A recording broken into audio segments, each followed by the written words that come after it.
Today, we've got a few articles to kind of run into as lobbying for federal cannabis reform hits mainstream, including the CEO of Chicago-based Cresco Labs dumping a bunch of money into legalization. But the U.S. Supreme Court won't hear the legalization case, but that's not stopping Scott's Miracle-Gro from funding and legalizing adult use in New Jersey. But will Trump legalize pot to win the re-election? One top lawyer says he thinks he could, but is it actually a fix for state budget woes? One study says no. Welcome back to the Talking Hedge. I'm Josh Kincaid, capital markets analyst and host of your cannabis business podcast. To dive into all of that is Katrina Glogowski, angel investor and attorney. Katrina, thanks for being back on the podcast. Thanks, Josh.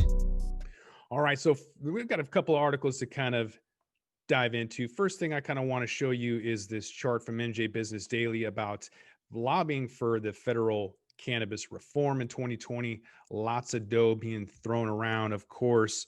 So lobbying for cannabis reform in the US has evolved from a fringe issue a decade ago to political priority that absorbed more than $3 million of registered lobbyists in Washington, D.C. Yay. This is good. Every other industry has lobbyists. Why not cannabis?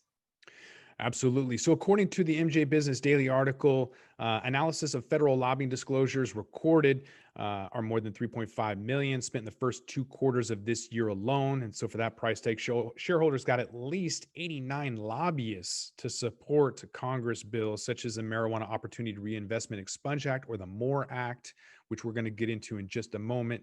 So the bill is expected to receive a full vote on the floor of the U.S. House of Representatives.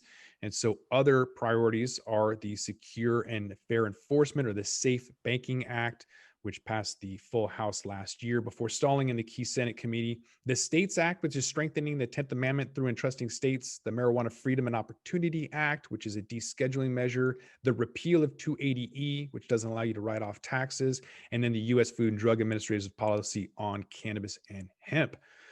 So a lot going on. But first, I kind of want to touch base on an article for the Chicago-based Cresco Labs talking about legal cannabis industry challenges. This is just one example of a multi-state operator with help from lobbyists throwing money at the system to try and get that legalized in New Jersey, which is a huge state for cannabis. Absolutely. They're trying to push for adult recreational use in New Jersey.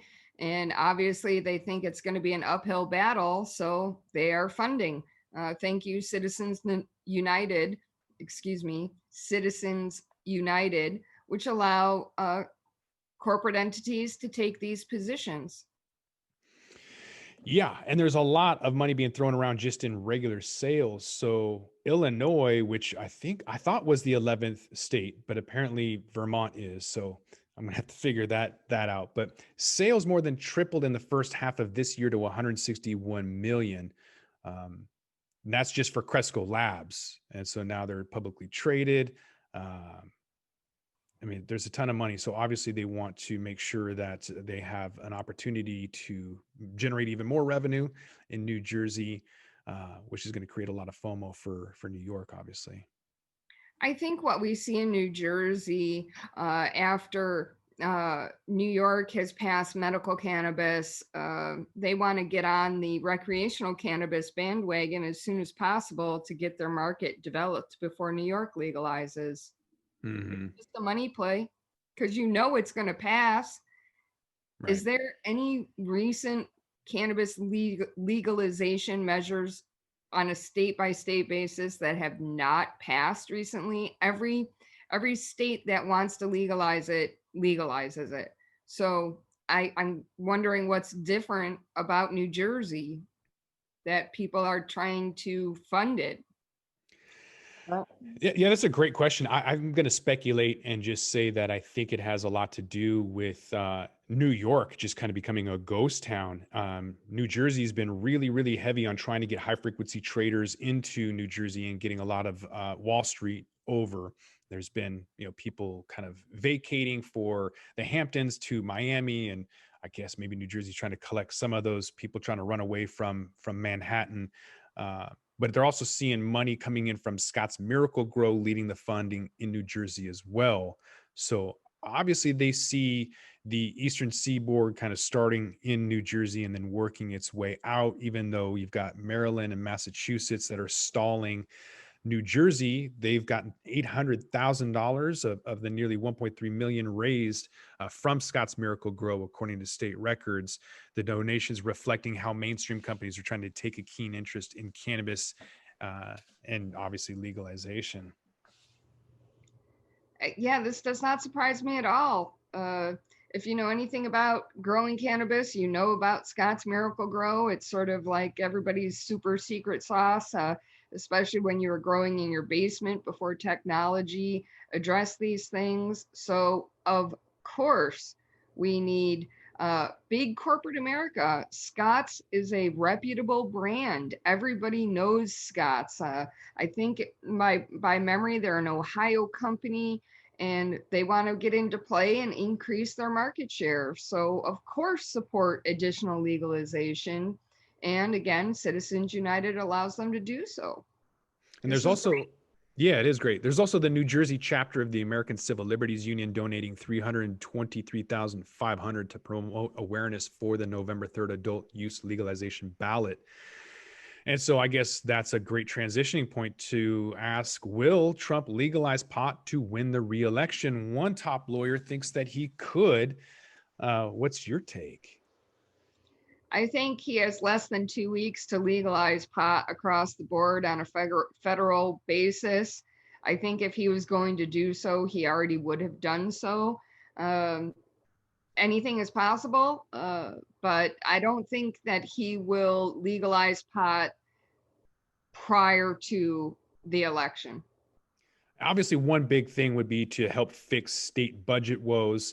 Asking the question, will it fix the state budget woes? One study says no. But before we get into that, looking at a Supreme Court case that won't hear legalization. So there's a 3-year-long attempt to legalize cannabis at the federal level through a lawsuit, which has come to a close with the U.S. Supreme Court declining to hear the case. It was filed back in 2017 by Marvin Washington, good friend of the podcast. So Josh, here, Marvin Washington and other people with him, they sued to have a judicial ruling as opposed to change by legislation, a judicial ruling of cannabis being treated as a Schedule I drug by the DEA. And their case was dismissed at the state level. And as a result of that, they lost effectively. And then they appealed to the Supreme Court, which declined to hear the case. They didn't make a decision. The Supreme Court just said, we're not going to hear this case, which it resulted in the dismissal, the loss of Mr. Washington in this case to deschedule cannabis as a Schedule I drug. Mm-hmm. Yeah, but knowing Marvin, he's not going to just stop at that. So hopefully he'll appeal it or just keep on fighting it. But regardless, Marvin's from New York, and so he's going to keep doing what he's doing locally and for the nation. And so New York is going to need the money in order to get themselves out of this hole. And so I guess we'll wrap up with asking if legalizing cannabis is a quick fix for state budget woes. Kind of feel like that's a leading question because you already know my take. This isn't for the kids. This is for the money, and states are broke. So is the federal government. You can't keep printing trillions and expect to not have some kind of recourse. So I think that whether you're New Mexico or New Jersey, you're going to be looking at this to help with your budget deficits. I agree wholeheartedly, Josh. 100%. I think you're right. You're looking at Illinois, they're broke, dead broke. You can't ask Boeing to move from Seattle and offer zero taxes and expect to stay in business. It's just not really how it works. So Illinois got $52 million in tax revenue alone in the first half of this year. Colorado collected more than $244 million from January to August. California is expected to bring in $479 million for the year. And so a lot of businesses are excited about that opportunity, as well as trying to get into states like California. And yet you have some groups saying that maybe it won't result in helping budget deficits. I'm not really sure what their take is on that. Maybe they have some bias. Maybe it's backed by something. Well, I mean, here his first argument is how long it takes to raise the money. And that's because in the beginning, Washington and Colorado, I think from legalization to the first day of sales was years. And so that's their first argument 20 is, months. yeah, years. It was ridiculous. Um, and so that's their first support for it's not going to fix your budget because it takes years. But isn't Well, that, I'm sorry to interrupt, but isn't that their fault? Like Maine has been taking 47 months, but I mean, whose fault is that? it's the legislators' fault. And it's also a false comparison because you can't compare Colorado and Washington, which were first and had to deal with the Cole memo and everything else, and with no framework whatsoever, compared to Nevada that just cut and paste and cherry picked from the states they liked, and they were to market in 8 months. Yeah, So Illinois had 7 months, Nevada had 8 months, and yet, I mean, they're doing fine. But Massachusetts and Maine, 24 and 47 months, and kind of dragging their feet. Some of them declaring cannabis non-essential. So, yeah, I mean, when you put roadblocks in the way, of course, it's going to take a long time. it is, and there's no reason for it now. You have your choice of models to replicate. Do you want to be like Colorado? Do you want to be like Washington? Do you want to be the mess that is California? So there's no reason legislation should hold up the process going forward, Josh. Right. I mean, it's a self-fulfilling prophecy if you don't think cannabis is going to help because it takes too long because you're the one making it take so long. So I guess we can just wipe out that excuse right there because that's garbage. You can just do it in 2 quarters and be done with it. So there's some other issues, I guess. David Hess of Tress Capital said several years ago some debate was possible. And now there's an indisputable data that shows that state legalization equals job creation and tax revenue. And cannabis is simply one of the few sectors that government can identify with a flick of a legal switch. Revenue and employment can be found. So whatever these other bureaucrats are thinking that cannabis won't help fix budget woes, I don't think that accepting printer money from the feds is going to help either. And, we don't really make anything in the US anymore. So how else are you going to generate revenue? I'm not saying that cannabis is the only thing. There's a lot of things that we can do, but to dismiss it right off the bat by saying that your job as a bureaucrat is slowing things down, I think is a terrible reason for not moving forward with it. If anyone does not know, and you are sitting there in New Jersey trying to decide how you're going to help your state if you're a legislature, or how to increase the tax revenue, look at Seattle. Seattle's the home of Amazon. The cannabis industry created more jobs in the state of Washington than Amazon. Mm-hmm. More by an exponential factor. It wasn't like one extra job. I would have to check the statistics, but it was something like double. And cannabis jobs are not fast food minimum wage jobs. So you can thank cannabis for putting more people to work in Washington than Amazon. Yeah, bud tenders in Washington are making $15 an hour. In order to get that at the minimum wage level, you need to go to SeaTac. That's the only city in Washington state that offers that $15 minimum wage. And Rick Garza of the Liquor and Cannabis Board had said that he thought there was over 2,000 rec stores before regulation. So as they move from medical to rec, they essentially got rid of 1,500 stores. That's a lot of employment just wiped out and a lot of accessibility for people to access their low-cost medication. And especially right now with disposable income not really there, people are transitioning towards low-budget weed, which is what we discussed, last week on the podcast.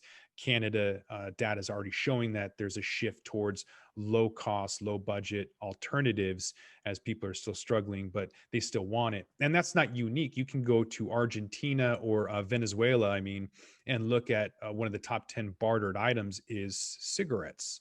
So people aren't going to stop their vice just because they're not on the shelf. People want sugar, salt, medical equipment, food, and cigarettes. So I think, you can add cannabis to that in a legal or regulated market as well. So one of those things that people want, need, and prefer, they're just going to have to kind of figure that out the hard way. Well, it was deemed essential in many, many, many states, Josh. Yeah, all of the smart ones. All right, with that. Wanted tax revenue anyway. Yeah, a lot of tax revenue, a lot of opportunities. November 3rd is going to be huge, so we'll definitely be back here next month reporting on that. I want to thank my guest, Katrina Glogowski, angel investor and attorney. Thanks for being back on the podcast. Thanks, Josh. With that, we're going to roll this one up. I'm Josh Kincaid. This is The Talking Hedge. Don't forget to like, share, and subscribe, or don't, and I'm out. Don't forget to smash that like button on your way out and check out these other videos that we've got.